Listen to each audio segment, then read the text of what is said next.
الحمد لله نحمده ونستعينه ونستغفره ونؤمن به ونتوكل عليه ونعوذ بالله من شرور أنفسنا ومن سيئات أعمالنا من يهد الله فلا مضل له ومن يضلل فلا هادي له ونشهد أن لا إله إلا الله وحده لا شريك له ونشهد أن سيدنا وسندنا وحبيبنا وطبيبنا وطبيب قلوبنا ومولانا محمدا عبده ورسوله الذي أرسله بالحق بشيرا ونذيرا وداعيا إلى الله بإذنه وسراجا منيرا فقد قال الله تعالى في كلامه المجيد وفرقانه الحميد فأعوذ بالله من الشيطان الرجيم بسم الله الرحمن الرحيم فإذا قضيت الصلاة فانتشروا في الأرض وابتغوا من فضل الله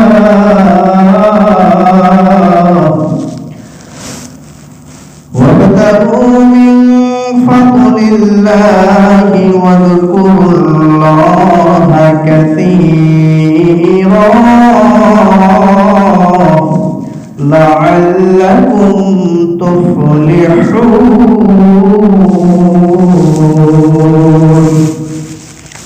وقال رسول الله صلى الله عليه وسلم طلب كسب الحلال فريضة بعد الفريضة.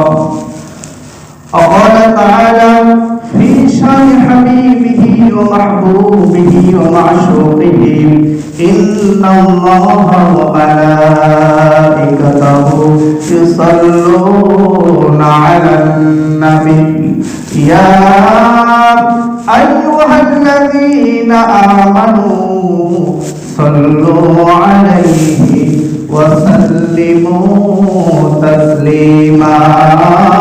اللهم صل على سيدنا مولانا محمد وعلى آل سيدنا شفيعنا محمد।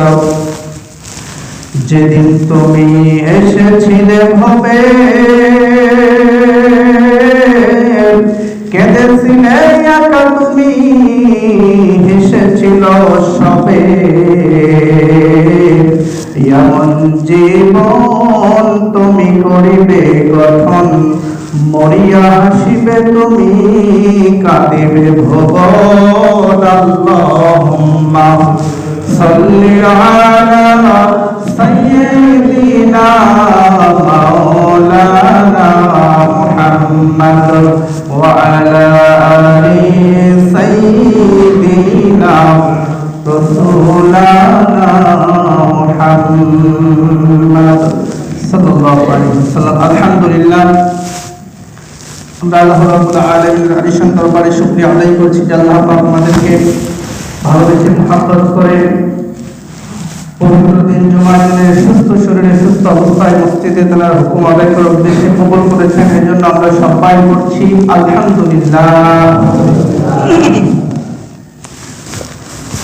সেই সাথে সাথে মহাব্বতের সাথে দরুদ ও সালাম পেশ করছি মহাব্বতের নবীর প্রতি সবাই জবান করে পড়ছি সাল্লাল্লাহু আলাইহি ওয়াসাল্লাম। সম্মানিত উপস্থিতি, জানতে চাচ্ছি আপনারা সবাই কেমন আছেন?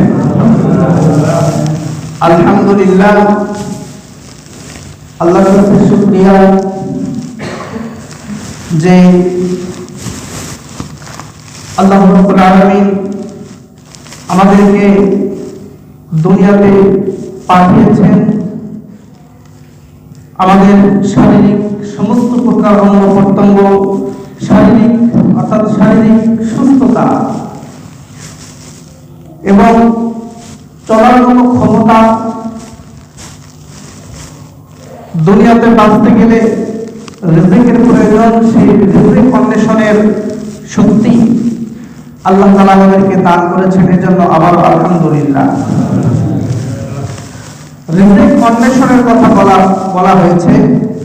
রিজিক অন্বেষণ আজকে খুতবার আলোচ্য বিষয় হচ্ছে, আলোচনা বিষয় হচ্ছে উপার্জন ও জীবিকার সম্পর্ক। উপার্জন করব আমরা, ইনকাম করি, কামাই করি, উপার্জন করি, যেইটাই করি না কেন করতে হবে হালাল পথে, ঠিক না? যখন আমরা আমাদের জীবন বাঁচানোর জন্য আমরা যে কামাই রোজগারটা করবো, এই রোজগারটা যদি আমার আল্লাহর জন্য না হয়, আল্লাহর জন্য মানে আমি দুনিয়াতে বেঁচে থাকবো আল্লাহর জন্য। বেঁচে থাকবো কেন? ইবাদত করার জন্য। আর ইবাদত করবো কেন? আল্লাহকে সন্তুষ্ট করার জন্য। জোরে বলুন সুবহানাল্লাহ। এটা হচ্ছে আল্লাহর জন্য। এই উপার্জন যদি আমার আল্লাহর জন্য হয়, তাহলেই হবে এটা বৈধ। কিন্তু যদি আল্লাহর জন্য না হয়, শুধু দুনিয়ায় কোটি কোটি টাকার সম্পদ অর্জনের জন্য, ক্যাসিনো ব্যবসা করে কোটি কোটি টাকার মালিক হওয়ার জন্য, একজন নেতা হয়ে গরিবের হক মেরে খেয়ে সম্পদ অট্টালিকার মালিক হওয়ার জন্য, সমাজের মধ্যে বিত্তবান ব্যক্তি, প্রভাবশালী ব্যক্তি হওয়ার জন্য, মূলত আল্লাহর জন্য নয়, ইসলামের জন্য নয়, এই সমস্ত কাজ হালাল নাকি হারাম? এবং সুদ খেয়ে, ঘুষ খেয়ে, সুদ ঘুষ, অন্যের সম্পদ অন্যায়ভাবে জবরদখল করে, অন্যের সম্পদের মালিক, অবৈধভাবে মালিক হয়ে এই সমস্ত উপার্জন করাটা হারাম। সম্মানিত বন্ধুগণ, আল্লাহ রাব্বুল আলামিন বলেছেন, ফাইদা কুদিয়াতিস সালাতু ফান্তাশিরু ফিল আরদ ওয়াবতাগু মিন ফাদলিল্লাহ। জোরে বলুন আল্লাহু আকবার। আল্লাহ রাব্বুল আলামিন বলেন যে তোমরা ফাইদা কুদিয়াতিস সালাতু ফান্তাশিরু ফিল আরদ, যখন তোমাদের নামাজ শেষ হয়ে যাবে, তোমাদের নামাজ সমাপ্ত হয়ে যাবে, তোমরা নামাজ আদায় করে নেবা। এই নামাজ পড়া যখন শেষ হয়ে যাবে, তখন তোমরা বাইরে তোমাদের কাজকর্মের জন্য, তোমাদের আল্লাহর ফজল, আল্লাহর অনুগ্রহ তালাশের জন্য, আল্লাহর দেওয়া নিয়ামত অর্জন করার জন্য, সেগুলো হাতের মধ্যে নেবার জন্য, সেগুলোর জন্য তোমরা চলে যাও। যদি বৈশাখ মাসে যখন ঝড় ওঠে, এই ঝড় যখন ওঠে তখন কিন্তু বাচ্চারা আম কুড়ানোর জন্য কিন্তু বাড়ি থেকে বের হয়ে যায়। ঝড় মানে না, বাতাস মানে না, বাবা মা নিষেধ করে, বাবা কিন্তু যাস না, কিন্তু তারপরও কিন্তু যায়। কেন যায়? ওর আম খাওয়ার লোক, ওর আম খাওয়ার ইচ্ছা। এই ইচ্ছাকে পূরণ করার জন্য এই সন্তান ঝড়কে উপেক্ষা করে তার মধ্যে শাম কুড়ানোর জন্য যায়। একটা কথায় আছে, ঝড়ের মধ্যে গেলে আম পাওয়া যায়, আর ঝড় যদি পার হয়ে যায়, ঝড় যদি শেষ হয়ে যায়, তাহলে কিন্তু আম পাওয়া যায় না। ঝড় থেমে যাবার পরে গেলে 1 ঘন্টা আগে ঝড় হয়েছে, এখন যদি আপনি আমের গাছ তোলা যান, আম পাবেন না, খালি পাতা পাবেন। অনেক সময় পাতাও পাবেন না, একদম ঝাঁক দিয়ে গেলেন। কথাটা ঠিক কিনা? সম্মানিত বন্ধুগণ, আল্লাহ রাব্বুল আলামিন বলেছে যে তোমরা রিজিক অন্বেষণ করো, রিজিক তালাশের জন্য, আল্লাহর ফজল, আল্লাহর অনুগ্রহ, আল্লাহর নিয়ামত তোমরা কামাইয়ের জন্য তোমরা জমিনের মধ্যে তোমরা চলে যাও। আল্লাহর জমিনে থেকে আল্লাহর জমিনের আল্লাহর নিয়ামতগুলো আমাদের জন্য বরাদ্দ। কাদের জন্য? আল্লাহর নিয়ামতগুলো কাদের কাদের জন্য? আমাদের জন্য। আল্লাহ রাব্বুল আলামিন বলেছেন, আমি যে নিয়ামতগুলো দিই সেগুলো নিয়ামত আমার বান্দার জন্য। তোমরা যদি মনে করো যে আমরা এগুলো ফসল ফলাচ্ছি পানি দিয়ে, সার দিয়ে, হাত বইয়া জমিতে ফসল আমরাই রোপণ করি, আমরাই ফসল ফলাই, এইগুলো ক্ষমতা আমাদের। আল্লাহ বলেন না, আমার আল্লাহ বলেন, ওয়ানজালা মিনাস সামাই মাআন ফাআখরাজা বিহি মিনাস সামারাত। আল্লাহু আকবার। আল্লাহ রাব্বুল আলামিন বলেন, আমি আল্লাহ আসমান থেকে বৃষ্টি বর্ষণ করি, আর এই বৃষ্টি বর্ষণ করার ফলে যেহেতু জমিটা ফসলের জন্য উর্বর হয়ে যায়, আর যখন ফসলের জন্য উর্বর হয়ে যায় তোমাদের রিজিক হিসাবে, তোমাদের জন্য নিয়ামত হিসাবে আমি আল্লাহ জমিন থেকে ফসল উৎপন্ন করি। আর এইটা টমেটো বলো, ফুলকপি আর বাঁধাকপি আর সরিষা বলো, যত কিছুই ফল ফসল আছে তোমরা বলো না কেন, সব কিছু আমি আল্লাহ তোমাদের জন্য জমিন থেকে উৎপন্ন করি। বলেন সুবহানাল্লাহ। মিনাস সামাই মাআন ফাআখরাজা বিহি মিনাস সামারাতি রিজকাল লাকুম। রিজকাল লাকুম মানে তোমাদের জন্য রিজিক হিসাবে, তোমাদের জন্য রিজিক হিসাবে আমি আল্লাহ এই সমস্ত নিয়ামত জমিন থেকে উৎপন্ন করি। সুবহানাল্লাহ। আল্লাহর দেওয়া নিয়ামত খেলে আল্লাহর জমিনে বলেন তো আমরা কাজ করব কার? আল্লাহ। যে কিষানটা, যে ওই যে জমিতে ধান কাটার জন্য কিষান পাট নেওয়া হয়, লোক নেওয়া হয়, কামলা নেওয়া হয়, এই কামলাকে আপনি সুন্দর সময় টাকা দেবেন, আপনি সারাদিন খাওয়াবেন আপনি। আর এই লোক যদি ওই মুরগি যদি ধান কাটা দেয়, বলেন তো 1 টাকা দেবেন নাকি বেতন দেবেন? আপনারা কথা বলছেন না কেন? হ্যাঁ, কিন্তু টাকা দেবেন না, বেতন দেবেন না। তো সারাদিন আমি পান্তা উপর খাওয়াইছি, সোনার মধ্যে তোকে আমি পান্তা খাওয়াইলাম, আর তুই কাজ করতে বলতো থাকতে টাকা নাই, কারণ থাকে কিন্তু বেতন আছে। আল্লাহ বলেন, বান্দারে তোরা যদি আমার জমিনে আমার নিয়ামত খাওয়ার পর তোরা যদি আমার কাজ না করে, তোরা যদি তোদের ইচ্ছা মতো যদি চলিস, ওই বলতো কাজ যদি তোরা করিস, তোদের কিন্তু বেতন আছে, তাছাড়া কিন্তু তোদের অন্য কিছু নাই। সব মার্কেট করবে, একটাও কিন্তু মার্কেট করবে না। কথা বলছি না? আমার আল্লাহ, আল্লাহর জমিনে আল্লাহর কথা হবে। বাধা যদি কেউ দেয় তাহলে পুরো যাবে যে এ হচ্ছে ছোট ভাই। আপনার কথা বলেন না কেন? কথা বলতে হবে ঠিক না বেঠিক, এইগুলো যদি আপনারা না বলেন, এই কোরআনের পক্ষে যদি একটা কথা ঠিক করে সাপোর্ট দেন, আসলে ঠিক বলার অসুবিধা নাই। আল্লাহ তাআলা ঠিক করে হাসরের ময়দানে আল্লাহ তাআলা ডাকতে বলবেন, ফেরেশতারা একে কোথায় দেওয়া যায়, জান্নাত না জাহান্নামে? ফেরেশতারা বলবে, আল্লাহ ওই পার্থিব মসজিদে জুমার নামাজের দিনে কোরআনের পক্ষে এই বান্দাটা সাপোর্ট দেব বলেছিল, অতএব আমরা আজকে সাপোর্ট দিচ্ছি ঠিক, এদেরকে জান্নাতে দিয়ে দাও ঠিকঠাক করে। বলেন সুবহানাল্লাহ। আমরা কি জান্নাতে যেতে চাই কি চাই না? বলেন কোরআনের পক্ষে সাপোর্ট দিতে হবে। আমার আল্লাহ বলেন যে আমার জমিনে আলাহু খালকু ওয়াল আমর, আমার জমিনে কথা হবে, আমার কথা হবে কার? আল্লাহর। আল্লাহর কথা হবে। এই আল্লাহর কথার বাধা যদি কেউ দিতে চায় তাহলে সে হবে আবু জেহেলের খালাতো ভাই। কথা বলেন ঠিক কিনা?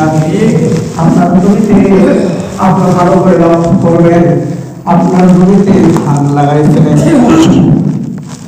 সামলা ধান লাগাবেন না মনোপঞ্চাশ লাগাবেন না আগুন মঞ্জিত লাগাবেন, সেটার জন্য কি কারণ আছে অনুমতি দিতে হয়েছে নাকি? বলেন কেন? কেন হলো না?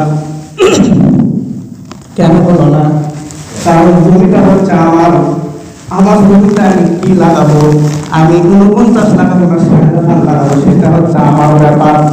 আমার জমিতে আমি গাঁজার আবাদ না করলে হলো, আমি যদি গাঁজা লাগাই তাহলে গাঁজার আবাদ করলে কিন্তু সমাজের মানুষ বাধা দিতে পারে, রাষ্ট্রের মানুষ আমাকে বাধা দিতে পারে অন্যায় কাজ করলে।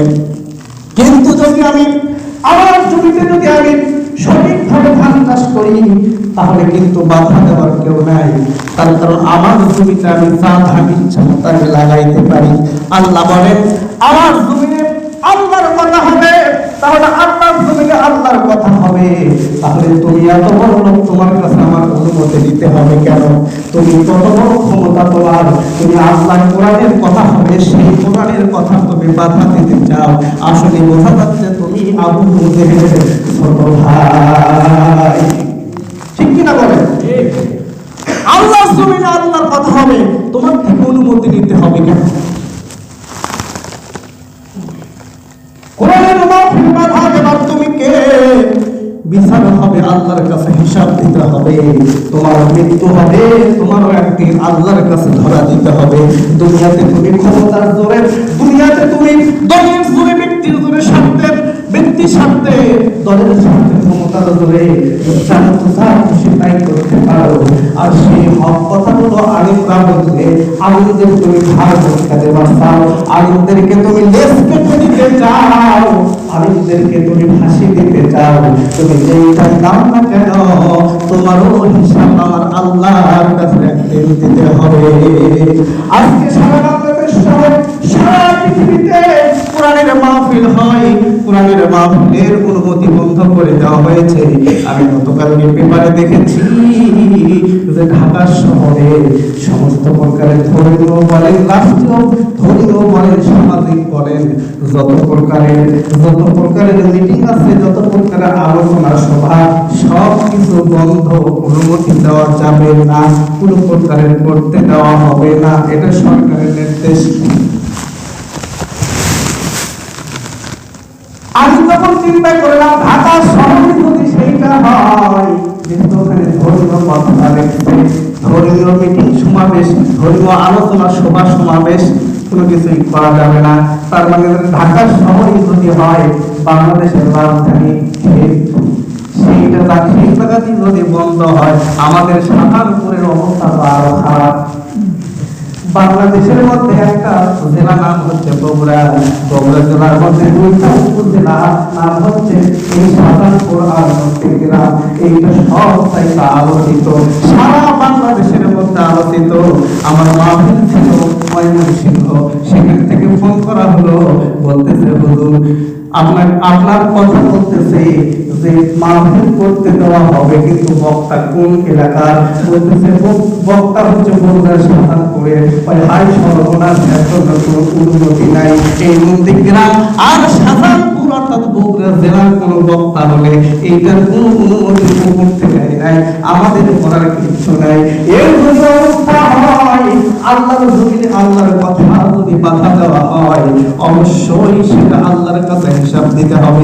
আজকে তারপরে যতগুলো মাহফিল হচ্ছে, লক্ষ লক্ষ মানুষ হয় সেই মাহফিল গুলোতে, বিশাল ফুলের বাগান আছে, ফুলের বাগানের মধ্যে ফুল ফুটেছে, গদি কয়েক ফুল ফুটেছে, কিন্তু মানুষ যেন কি যেন অনুভব করতেছে, আসল ফুল যেন সেই ফুল বাগানের মধ্যে নাই। ফুলের শোভা হচ্ছে রানী গোলাপ, এই রানী গোলাপ যদি ফুল বাগানের মধ্যে না থাকে, তাহলে কোরআনের মৌমাছিগুলি কোরআনের কথা শুনে আসল মজাটা কিন্তু পাবে না। ওই বাগানের সৌন্দর্যটা যেন প্রস্ফুটিত হয় না মানুষের সামনে। কি যেন নাই, রানী গোলাপ যেন নাই।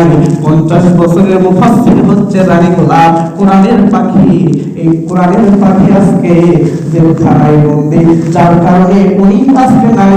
লক্ষ লক্ষ মানুষ, আব্দুল্লাহ আল আমিন, তারেক মনোয়ার, আমির হামজা সাহেবেরা ওয়াজ করতেছে, কিন্তু তারপরও মানুষের মাঝে কোরআন প্রেমিক মুসলমানদের কলিজার মধ্যে কি যেন শূন্যতা বিরাজ করতেছে।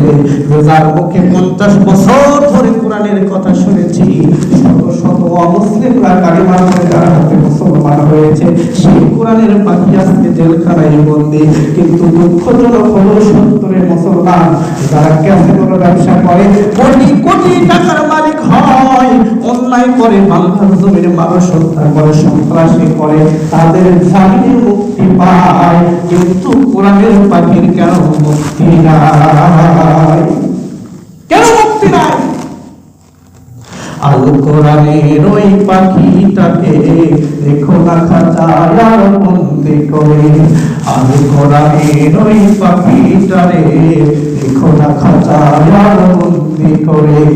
গাইতে আবার দাও কোরআনের গান, গাইতে আবার দাও কোরআনের গান, লাখো মানুষের মাঝে মধুর সুরে।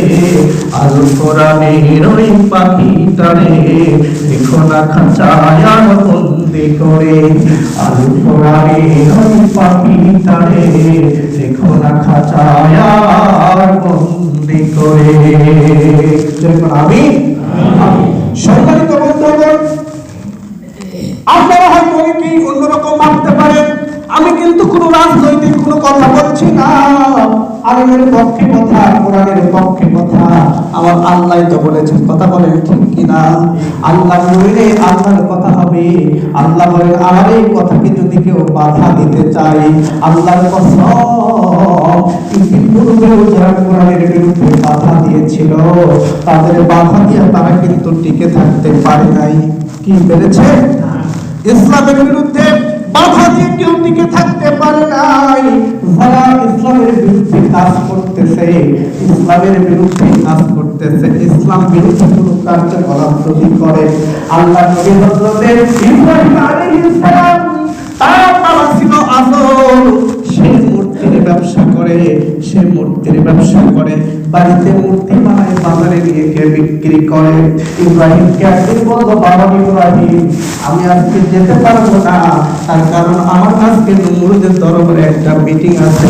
তুমি আজকে এই মূর্তির ব্যবসা করো, তুমি আজকে মূর্তিগুলো বাজারে নিয়ে গিয়ে বিক্রি করো। ইব্রাহিম নবী মূর্তিগুলো বাজারে নিয়ে যাবে। কিছু দূর যাওয়ার পরে মনে মনে চিন্তা করলো, এইগুলা নাকি খোদা নিজের হাতে মাটি দিয়ে বানানো হয়েছে, এইগুলা আমার খোদা কেমন করে হবে? এইবার ইব্রাহিম নবী এইগুলাকে এমন ভাবে হাসায় হাসায় টেনে টেনে নিয়ে গেল, এমন ভাবে নিয়ে গেছে, বাজার নিয়ে যাবার পরে দেখে সবগুলা মূর্তি ভেঙে চুরমার হয়ে গেছে।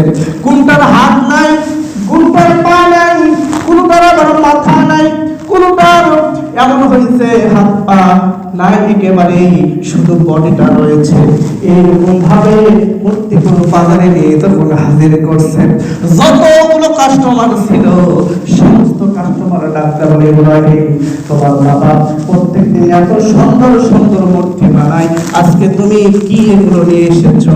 এইগুলো তো বিক্রি হবে না, কেউ নেবে না। এইবার কেউ যখন সেগুলো ক্রয় করলো না, হযরতের জাতির পিতা ইব্রাহিম আলাইহিস সালাম, যুবক মানুষ, ছোট্ট মানুষ, সেইগুলো নিয়ে বাড়ির দিকে ফিরল। বাড়িতে আসার পরে সন্ধ্যার সময় ডাক দেয়, বাবাকে ডাকতে বলতেছে, বেটা আজকে কতটুকু বিক্রি হয়েছে? বলে, বাবা কেউ নেয় না, তার কারণ মূর্তিগুলো তো ভেঙে গেছে। বলে, কেন ভাঙলো? এগুলো ভাঙলো কে? বলে, বাবা আমার মনে হয় এরাই মারামারি করে ভেঙে ফেলেছে, এরাই মারামারি করে ভেঙে ফেলেছে। এইবার তার বাবা ডাকতে পারে, বেটা মূর্তির কি? এরা তো মূর্তি চলাফেরা করতে পারে না, এদের কোনো শক্তি নাই, এরা কে অপরকে মারবে কিভাবে? এই সন্তান ডাকতে বলে, ও বাবা, যাদের কোনো শক্তি নাই, যারা নিজেদের হেফাজত নিজেরাই করতে পারে না, তাহলে আমার কেমন করে তোমার রব হয়? কেমন করে তোমার খোদা হয়? এবার আসল জায়গায় হাত মারছে, আসল জায়গায় হাত মারছে আল্লাহর নবী ইব্রাহিম আলাইহিস সালাম, আসল জায়গায় হাত মারছে। বাবার পছন্দ হলো না, এই খবর চলে গেল, এই খবর চলে গেল ওই নমরুদের কাছে যে ইব্রাহিম মূর্তির বিরোধিতা করতেছে। ইব্রাহিম মূর্তির বিরোধিতা করে না, মূর্তির বিরোধিতা স্বয়ং আল্লাহ পাক নিজেই করে। কথা ঠিক কিনা? মূর্তি বানাও, আল্লাহ পছন্দ করে না, নবী করে নাই, ইসলাম সমর্থন দেয় না, কোরআন সমর্থন করে না, আল্লাহ যেটা অপছন্দ নবীর সেইটা অপছন্দ, আলিমের কি পছন্দ হওয়ার কথা?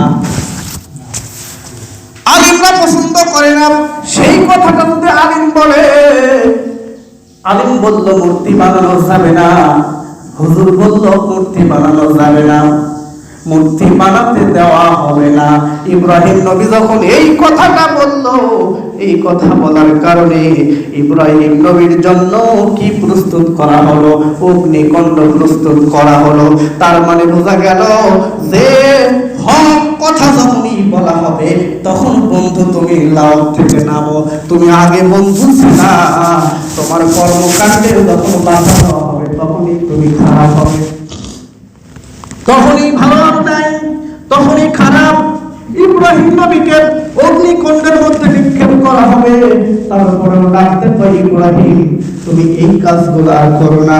ইব্রাহিম নবী ডাক দিয়ে বলে আল্লাহর গোলামি করব, আল্লাহর হুকুম মানব, আল্লাহর জমিনে আল্লাহর হুকুম চলবে, কোনো বাতিল শক্তির হুকুম চলতে পারে না। প্রয়োজনে রক্ত দিব, প্রয়োজনে জীবন দিব, ওই ওই অগ্নিকুণ্ডের মধ্যে একবার নয়, দুইবার নয়, শতবার হাজারবার যদি ফেলে দাও, তারপরে ওই মূর্তির পক্ষে আমি ইব্রাহিম নাই। কথা কন ঠিক কিনা? সম্মানিত বন্ধুগণ, ইমানদাররা কখনো ভয় করে না, হক কথা বলবে। যারা প্রকৃত ইমানদার এরা কিন্তু হক কথা বলবে, এরা কখনো বাতিলদের পক্ষে সমর্থন করে না, বাতিলের কাছে মাথা নত করে না, বাতিলের বিরুদ্ধে সব সময় প্রতিবাদ করে যাবে। এদের যদি মৃত্যু হয় এদের হবে শাহাদাতের মৃত্যু। জোরে বলুন সুবহানাল্লাহ। জানি এটা আমরা অনুভব করতেছি যে বাংলার জমিনে বাপের মতো হুঙ্কার দেয় একজন বড় বিশিষ্ট একজন আলেম আল্লামা মামুনুল হক, যখন আজকে এই হুঙ্কার যখন দিয়েছে মূর্তির বিরুদ্ধে, আমরা দেখেছি যে তাকে গ্রেফতারের জন্য ভয় দেখানো হচ্ছে। আমরা এটা অনুভব করতে পারছি হয়তো তাকে জেলখানায় বন্দী করা হবে, হয়তো তাকে তার কারণ হচ্ছে আল্লামা দিলওয়ার হোসেন সাইদি এত বড় একজন আলিম, বিশ্বনন্দিত মুফাসসির, তাকে কিন্তু জেলখানায় আবদ্ধ করা হয়েছে। আর মামুনুল হককে যে কোনো সময় গ্রেফতার করতে পারে, কোনো সন্দেহ নাই। কিন্তু করতে যদিও পরে, তারপরেও কিন্তু আল্লাহর কাছে এই বান্দাটাই প্রিয়, যে ব্যক্তি হক পথে টিকে থাকবে, কোন বাতিলের কাছে মাথা নত করবে না। হক পথে যদি জীবন চলে যায়, যদি শরীর হয়ে যায়, শরীরের সবটুকু রক্ত যদি দিতে হয়, তারপর ইসলামের পক্ষে চলে যাবে, ইসলামের পক্ষে জীবন দিবে। এটাও হবে আসল মুত্তাকির পরিচয়। সম্মানিত বন্ধুগণ, আল্লাহ রাব্বুল আলামিন বলেছেন ওয়ালা তাকুলু লিমান ইয়াকতালু ফি সাবিলিল্লাহি আমওয়াত বাল আহইয়াউ ওয়ালাকিন লা তাশউরুন। আল্লাহু আকবার। আল্লাহ রাব্বুল আলামিন বলেন যে যারা জীবন দিয়েছে আমার রাস্তায়, যারা শহীদ হয়েছে আমার রাস্তায়, এদেরকে তোমরা মৃত বলো না, ওরা জীবিত। আমি আল্লাহ বলতেছি ওরা জীবিত, কিন্তু তোমরা তা বুঝতে পাও না, তোমরা তা বুঝতে পাও না। ওরা জীবিত, ওরা আল্লাহর দেওয়া রিজিক ভক্ষণ করে। জোরে বলুন সুবহানাল্লাহ। আল্লাহ রাব্বুল আলামিন আমাদেরকে সঠিক বুঝ দান করুন।